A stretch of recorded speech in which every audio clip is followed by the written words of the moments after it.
Breaking news today. Please subscribe and then check notification box to get all breaking news alerts. Now that Michael Flynn has pleaded guilty, people are going crazy over Robert Mueller's investigation into possible collusion with Russia. However, nobody has discussed President Obama's connection to Michael Flynn. Instead, they have continued to harp on President Trump's connection to him. After officials found out that Michael Flynn lied to Vice President Mike Pence in his capacity as National Security Advisor about speaking with the Russian ambassador, he was fired after 24 days on the job. A short stint somewhat similar to that of Anthony Scaramucci, who lasted only 10 days as communications director. However, what people have failed to see is that Flynn's talks with an ambassador from Russia were done and approved under the Obama administration. On Friday, the White House announced that it was the Obama administration that authorized Flynn's communication with Russian Ambassador Sergei Kislyak during the presidential transition phase in late 2016 and early 2017. On Friday afternoon, Flynn pleaded guilty in court to lying to officials from the Federal Bureau of Investigation, specifically about his contacts with Kislyak in the month just after January when President Trump took office. He will be the first Trump official who has been taken down by the bipartisan Mueller investigation. It was reported. Court records indicate that his communications with Kislyak were directed by a Trump transition official, with multiple news outlets reporting that official was Trump's son-in-law and senior advisor Jared Kushner. They are saying here at the White House that Flynn's conversations with Sergei Kislyak were, quote, authorized by the Obama administration. CNN correspondent Jim Acosta said.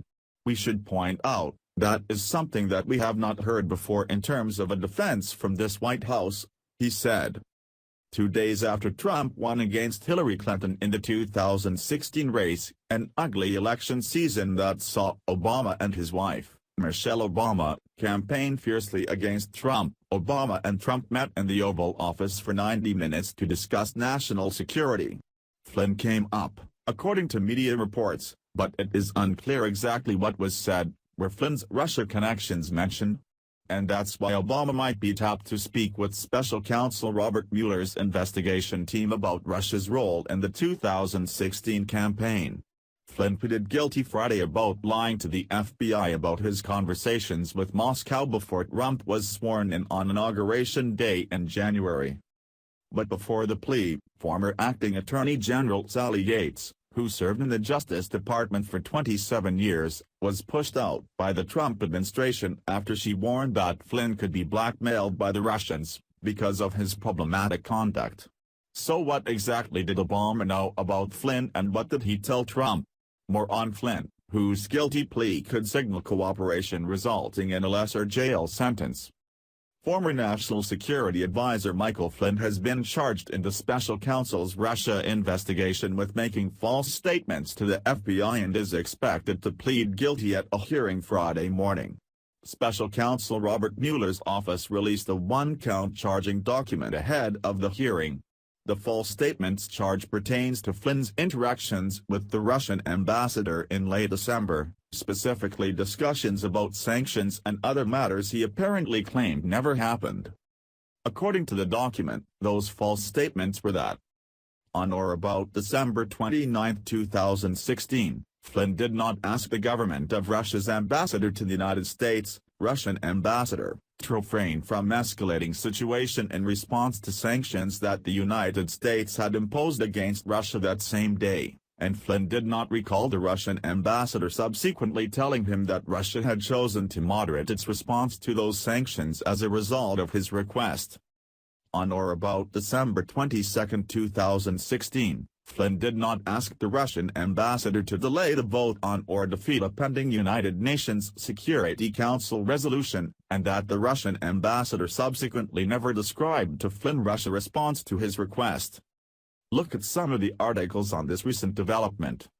If this is true, then it would prove that it was not the Trump administration at fault because the Obama administration approved Flynn's actions. If they approved his actions and his responsibilities, then why should the Trump administration be held responsible for what he did? For many conservatives, the Mueller investigation is nothing more than a witch hunt to try and take the Trump administration down for the loss of the Clinton campaign. While for those on the left it is their chance to finally prove that the Trump campaign somehow colluded with Russian officials to win the election. Even if all the Trump officials included in the investigation plead guilty, it does not implicate President Trump and it does not leave an opening for impeachment. Share if you agree the Trump administration will continue to go strong. Follow us on Facebook at Freedom Daily.